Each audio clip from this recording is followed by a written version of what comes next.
And so obviously you just heard my name, Jonny Loquasto, right? You also may have heard it announced yesterday over the loudspeakers because I was not back on the ship in time. So they say comedy comes from truth and pain. I experienced both of those yesterday. Would you like to hear the story? All right, so let me start by saying, I don't know about you guys, but all week, my phone and watch have had no idea what the actual time is.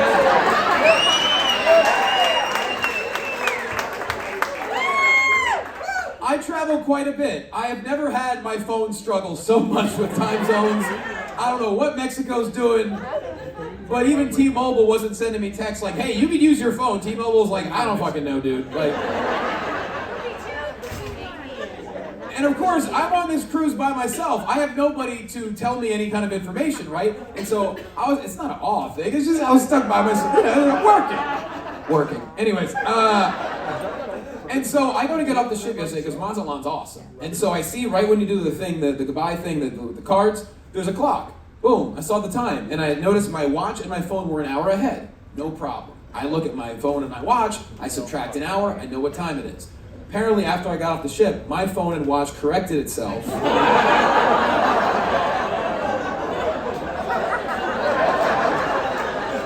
Man, you guys know where this is going. Yeah.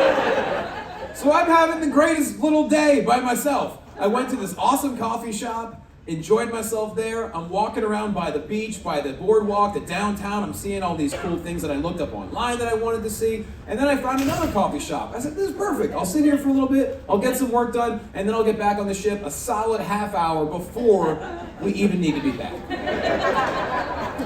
So I happen to glance it's 3:35 p.m., or so I thought, and I happen to glance at my email, and I see an email from our amazing stage manager, Taylor. And the email says, hey, where are you? They're about to close the ship because we're leaving in 25 minutes. To which I said to the barista, Señor, ¿qué hora es? And that's when he said, 4:30, which means 4:30. So then I calmly said back to him,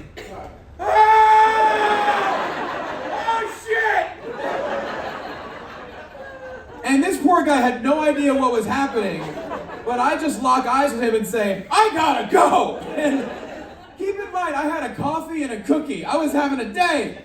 I had to leave that shit.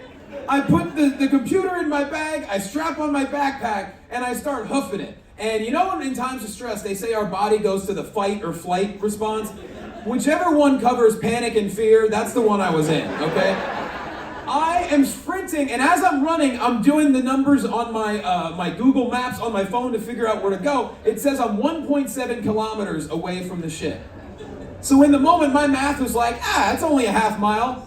Guys, it's not a half mile at all. It's a lot more than a half mile. And I'm sprinting through neighborhoods where everyone is watching me, just waiting for the cops to come. That's the kind of run that I'm like, you know, and I'm just, and it feels like I'm in slow motion, like, you know, like Chariots of Fire if an idiot was running, like that's pretty much. And you ever get in such a desperate situation you're trying to coach yourself into getting through it? In my brain, all I heard was the voice of Carl Weathers as Apollo Creed. I just hear him going, come on, Stallion, come on, Stallion, come on, Stallion. I'm like, all right, I'm gonna do it, Apollo, okay, I'm gonna do it. And there are certain situations in life to where your body makes noises you didn't think you were capable of making, but you can't edit yourself because you're in such a desperate situation. I'm just running all the way back to the ship, and I'm just like,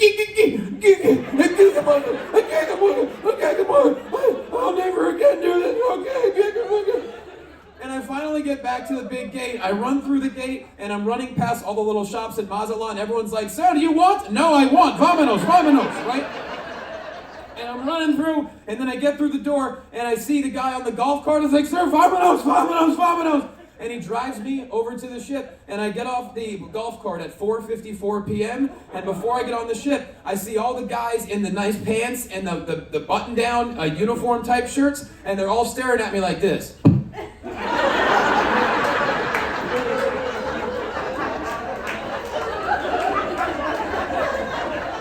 And you know the guys I'm talking about, the guys who look like they can break shit with their hands?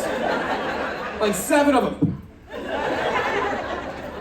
And so I finally get back on the ship at 4:54 p.m. yesterday.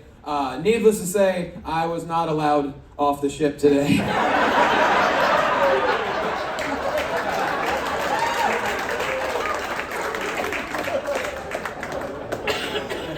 That's not even a joke, I really wasn't.